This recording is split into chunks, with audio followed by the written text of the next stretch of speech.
কোরবানির গোশতের বিষয়ে আমাদের সমাজের ভিতরে একটি কথা প্রসিদ্ধ আছে যে কোরবানির গোশত 3 দিনের বেশি রেখে খাওয়া যাবে কিনা। এই কথাটা প্রসিদ্ধ, ঠিক আছে, এই কথাটা হাদিসের মধ্যে আছে, তাও ঠিক আছে, কিন্তু এই বিধানটা ইসলামের প্রাথমিক যুগে ছিল। পরবর্তীতে এই বিধানটা আল্লাহ তাআলা রহিত করে দিয়েছেন, কিয়ামত পর্যন্ত সেটা রহিত থাকবে। অর্থাৎ এই বিধানটা এখন আর বাস্তবে এটা বহাল নেই। এই বিধানটা আল্লাহ তাআলা কি করে দিয়েছেন? রহিত করে দিয়েছেন। সেই বিধানটা আল্লাহ তাআলা উঠিয়ে নিয়েছেন। তার মানে হলো কোরবানির গোশত 3 দিন নয়, 3 বৎসরও রেখে আপনি খেতে পারবেন, তাতে কোনো সমস্যা নেই। যেমন হাদিস শরীফের মধ্যে আসছে, সালামা ইবনে আকওয়া রাদিয়াল্লাহু তাআলা আনহু বলেন, রাসূল করিম সাল্লাল্লাহু আলাইহি ওয়াসাল্লাম বলেছেন, হে আমার সাহাবাই কেরাম, তোমাদের মধ্যে যাহারা কোরবানি দিবে, তোমাদের মধ্য থেকে যে কেউ কোরবানি দিবে সেই ব্যক্তি যাতে 3 দিনের বেশি তার ঘরের ভিতরে কোরবানির গোশত না রাখে।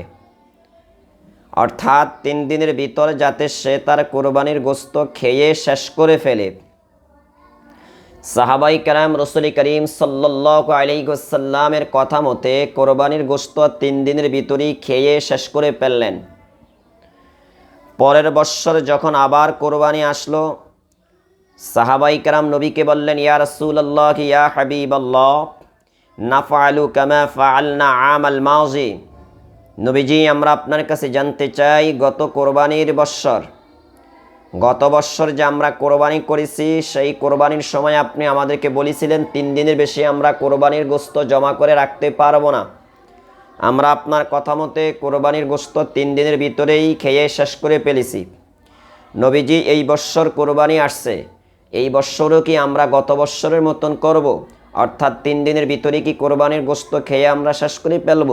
আল্লাহর হাবিব তখন বললেন, হে আমার সাহাবীরা শোনো, কুলু, এই বৎসর তোমরা কোরবানির গোশত নিজেরা খাবে, ওয়া তুইমু, যারা কোরবানি দিতে পারে না তাদেরকে খাওয়াবে, অথবা তোমরা অন্যদেরকে খাওয়াবে, তোমাদের আত্মীয় স্বজনদেরকে খাওয়াবে।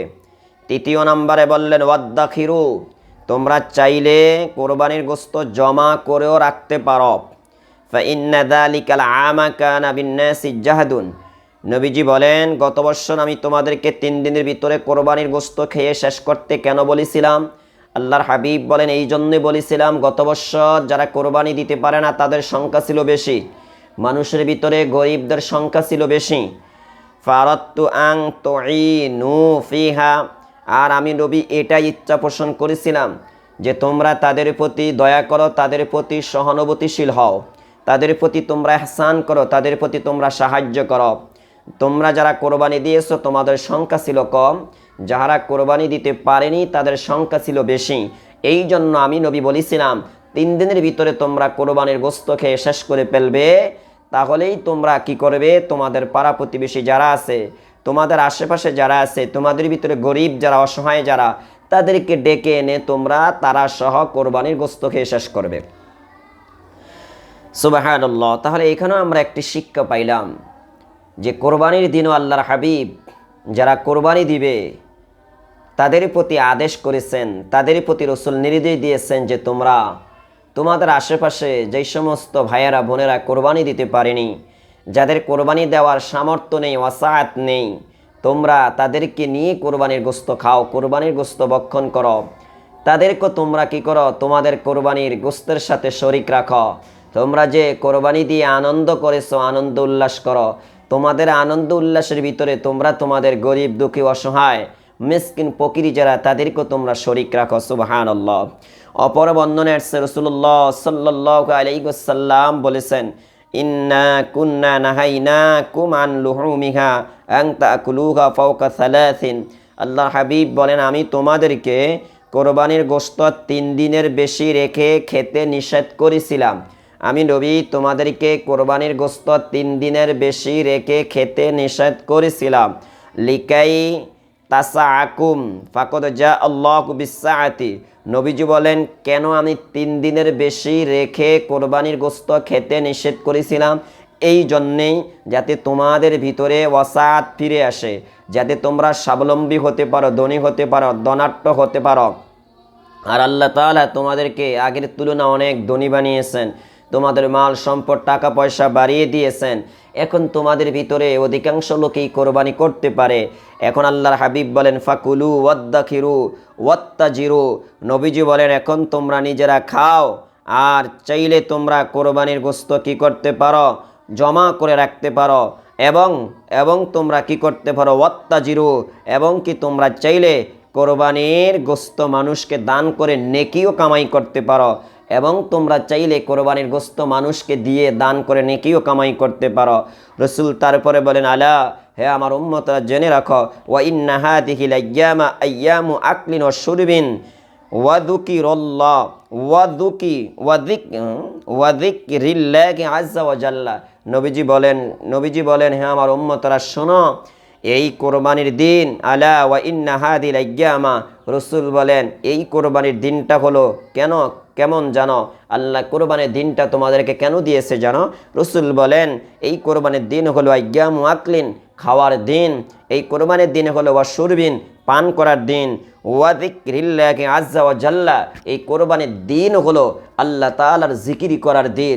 এই কোরবানির দিন হলো আল্লাহকে স্মরণ করার দিন। এই কোরবানির দিন হলো আল্লাহর ইবাদত করার দিন।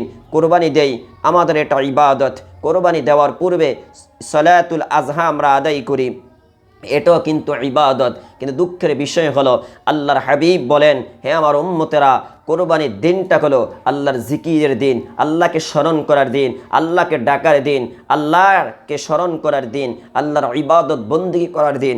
অথচ দেখা যায় আমরা ওয়াজিব একটা কোরবানি পালন করতে যাইয়া, ওয়াজিব একটা কোরবানি আদায় করতে যাইয়া, আবার অনেকে আছে নিজের উপর কোরবানি ওয়াজিব হয় নাই, শুধুমাত্র নফল কোরবানি হিসাবে সে কোরবানি করে, সওয়াবের উদ্দেশ্যে কোরবানি করে।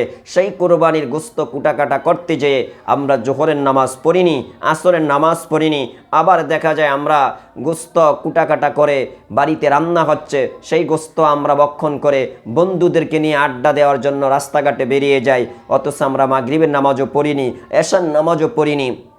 অথচ দুঃখের বিষয় আল্লাহর হাবিব স্পষ্ট ভাষায় জানিয়ে দিলেন হে আমার উম্মতরা শোনো, এই কোরবানির দিনটা আল্লাহ তাআলা কেন তোমাদেরকে দিয়েছে? এই কোরবানির দিনটা হলো আইয়ামু আকলিন, খাওয়ার জন্য। এই কোরবানির দিন হলো ওয়াশুরবিন, পান করার জন্য।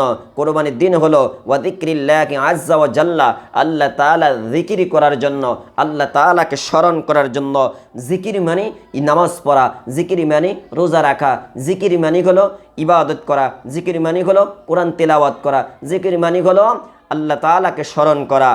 তাই দুঃখের বিষয় যারা কোরবানির দিনে কোরবানি করতে যে নামাজ পড়েনি, যারা কোরবানি করার জন্য গরু কিনতে যায়, যারা নামাজ পড়েনি, বিভিন্ন বাজারে ঘুরে কিন্তু তারা নামাজ পড়েনি। এক ইবাদত করতে যায় অন্য ইবাদত ছেড়ে দেওয়ার কোনো সুযোগ নেই, নফল ইবাদত করতে যায় ফরজ সালাত ছেড়ে দেওয়ার সুযোগ নেই, ওয়াজিব কোরবানি করতে যায় ফরজ ইবাদত ছেড়ে দেওয়ার কোনো সুযোগ নেই। কোরবানি দেওয়ার জন্য গরু কেনার জন্য আমি বাজারে যাব ঠিক আছে, কিন্তু এই কোরবানির গরু ক্রয় করতে যেয়ে আমি জোহরের নামাজ ছেড়ে দেওয়া এটা ঠিক হবে না, আসরের নামাজ ছেড়ে দেওয়া ঠিক হবে না, মাগরিবের নামাজ ছেড়ে দেওয়া ঠিক হবে না। আবার আমরা অনেকে মনে করি গরু বাজারে গিয়েছি, আমার জামা কাপড় নাপাক হয়ে গেছে, এই জন্য নামাজ পড়বো না। না ভাই, এটা কোনোদিনও মুসলমানের বলি হতে পারে না। মুসলমান যেখানে যে অবস্থায় থাকবে সেই অবস্থায় আল্লাহকে সাজদা দিবে, সেই অবস্থায় আল্লাহর ইবাদত করবে, সেই অবস্থায় আল্লাহর গোলামি করবে, আল্লাহর দাসত্ব করবে। তাই দুঃখের বিষয়, পরিতাপের বিষয়, বহু মুসলমান আছে কোরবানির পূর্বে গরু কেনার জন্য বাজারে যায়, সেই বাজারে যেয়ে তারা আর নামাজ পড়ে না। আবার অনেক মুসলমান আছে কোরবানির দিনে কোরবানি করতে যায়, পশু জবাই করতে যেয়ে, পশু জবাই করার পরে মুসলমান গরুর গোশত কুটাকাটা করতে যায়, মুসলমান নামাজ পড়ে না। এটা মুসলমানের কাজ হতে পারে না। হাজারো কোরবানি এক পাল্লায় রাখলে আর ঈদের দিনে জোহরের 4 রাকাত ফরজ এক পাল্লায় রাখলে, অপর পাল্লায় রাখলে কখনো সমান হবে না।